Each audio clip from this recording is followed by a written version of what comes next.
li mais uma biografia que tinha disponível aqui na Escola de Missões.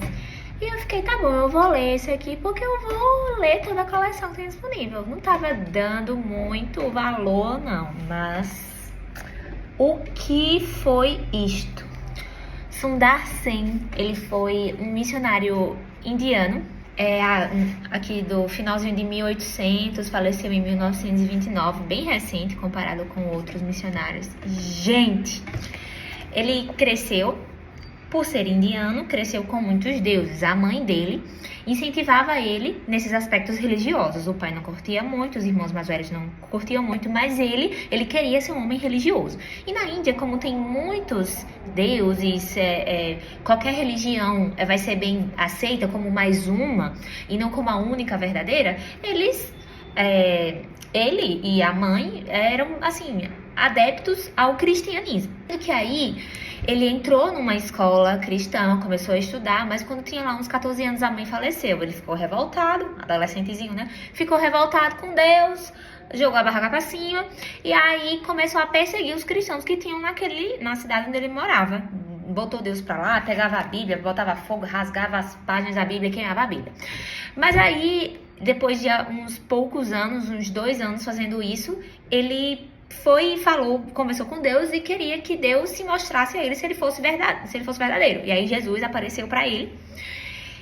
E a partir daquele momento ele se converteu e parou de perseguir os cristãos. Antes, quem ele perseguia, ele agora ficou junto e as pessoas passaram a perseguir ele. Na Índia, assim como em outros países da Ásia, quando uma pessoa verdadeiramente se converte ao cristianismo, isso a gente vê em muçulmanos, por exemplo. A família larga aquela pessoa, e não larga, mas considera aquela pessoa como excluída da família, como morto da família. A família, quando um membro se converte ao cristianismo, isso traz vergonha para a família, como no Japão, por exemplo, mas também a pessoa é considerada morta. E foi isso que aconteceu. O pai de Sundar falou: eu considero você morto agora pra mim. E a própria família, pai e os irmãos, tentaram envenenaram na verdade Sundar, mas aí ele falou, né, que Deus era poderoso pra curar e curou ele.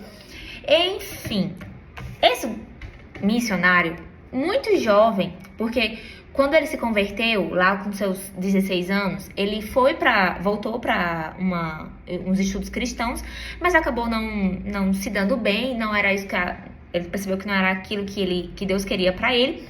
E ele saiu pelos Himalaia, né? Saiu ali por aquela região, evangelizando.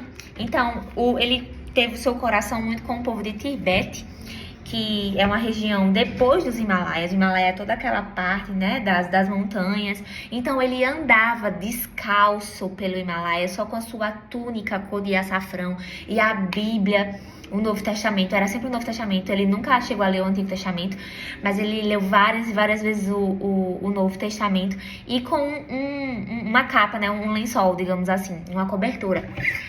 E, meu Deus, esse homem, assim, andou por vários lugares ali pelo Himalaia. Tanto é que o subtítulo aqui é Sundar Sen, Pegadas nas Montanhas.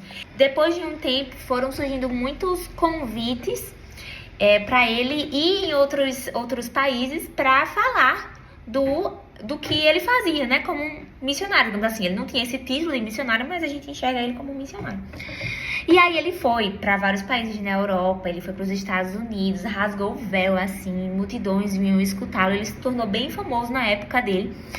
E, nossa, simplesmente fantástico, porque foi um homem que deixou de lado aquilo que a cultura e religião da qual ele nasceu tinha estabelecido para ele. Ele sabia que o correto era seguir a Cristo, né? Às vezes a gente fica tentando não, mas como é que vai alcançar outros e não alcançar sua família? Mas essa mesma Bíblia que diz isso, também diz deixar pai, mães, irmãos, mas enfim.